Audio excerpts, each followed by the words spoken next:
Okay.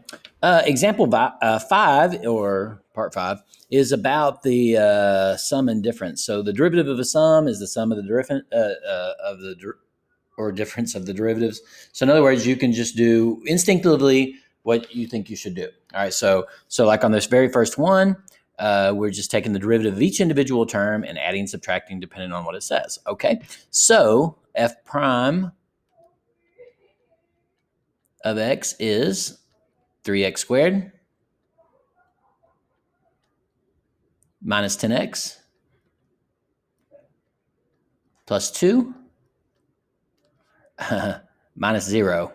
I'm not putting that. I mean, well, I could, but the derivative of a constant is 0, so subtracting 0 doesn't really do anything. Okay, so part B, let's call it dy dx or y prime. Either way. All right. So this is cool because 2/5, if I go I'll show it.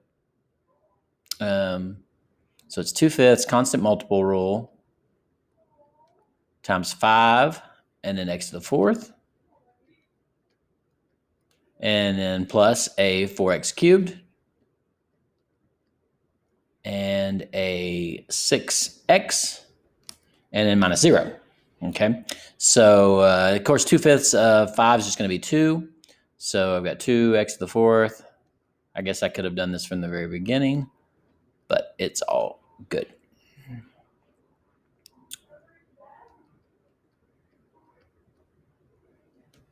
Plus 6x. Cool. All right, so this one we need to rewrite. All right, and so we have an x to the 1/3 power. So no calculus yet. And plus 5x to the 1/2 power.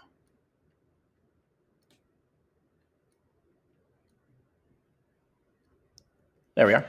And so now derivative, let's change colors here. So this would be g prime of x.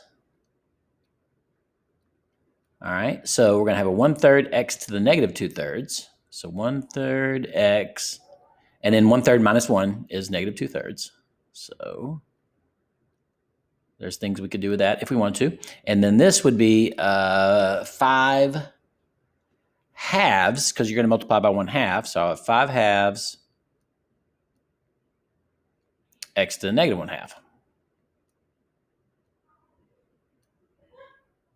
Okay, now that does create some fractions, and I don't think in this instance you would have to deal with a common denominator or anything, or try to bring any of that together. So I think the answer like this would be just fine. So we'll have 1 over 3x to the 2/3. Yeah, that does mean the cube root of x squared, but we'll just leave it like that. Plus, we'll have 5 over 2 times the square root of x, or x to the 1/2. And we'll just leave it just like that. Okay. There's more you probably could do to clean out all that up, but that's fine. That's fine. All right. So this one, the only part I really need to rewrite would be this part right here. So I'm going to change that to plus 4x to the negative 1. Okay. Yay. All right. And so then y prime will be 5 times 3 halves. So that'll be 15 halves x. And if you subtract 1 from 3 halves, you have 1/2. Okay. Minus. And this will be 5/3 of 6, which is 12. And then we would have x to the, and if you had 5/3 and you subtract 1, that would be minus the 3/3. That would give you 2/3. And again, leaving it like that is what I would do. There's really not much else to do on that one. Okay, now, all right, we have 2 more. Oh, yeah, these are so good. Okay, so on this one, let's rewrite. I've got a couple of things to rewrite. So I'm going to have, I like the 3x squared just like it is. All right, and then we'll have minus 4x to the negative 2 yay, plus 2x to the 1/2. So in order to do power rule, we have to have powers. And now we do. All right, and so let's go orange. All right, so then if I say h prime of x,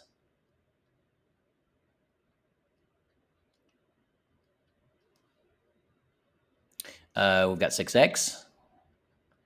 Now this is cool because it's going to become plus 8, because we're multiplying -4 times -2, x to the -3, subtracting 1 from the exponent.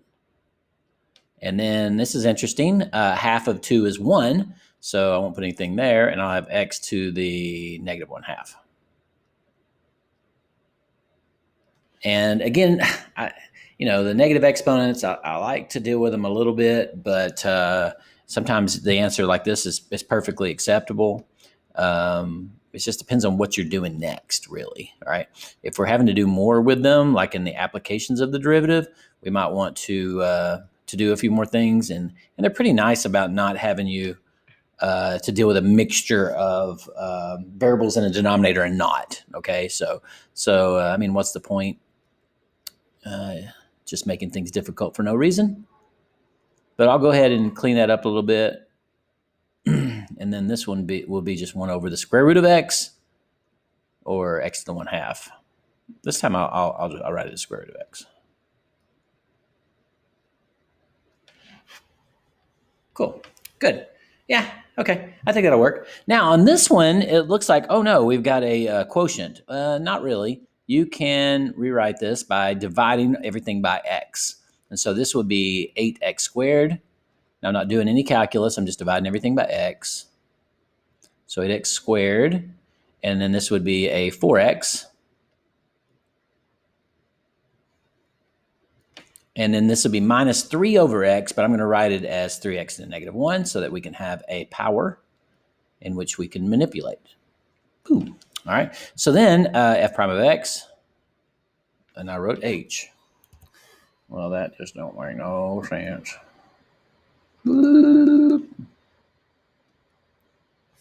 Okay. So then let's do it right. F prime of x.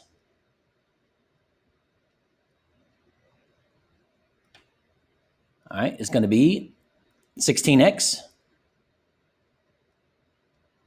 plus 4. Remember, a constant multiplied by just a single x, a derivative of a single x is 1. All right, and then we'll have plus, because that -1 is going to be multiplied by -3, 3x to the -2.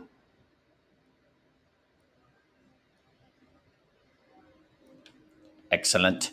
And then if I wanted to clean that up, I mean, this looks fine, but if you wanted to do something because you don't want to have negative exponents, sometimes people don't like negative exponents.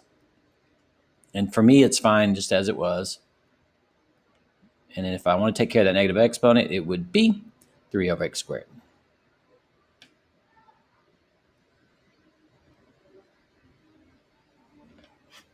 Yay! All right, so that's it for part 5. Oh no, they're calling it example 3. Anyway, okay. I'm still going to call it example 5 because it's part 5. Okay, I was wondering about that.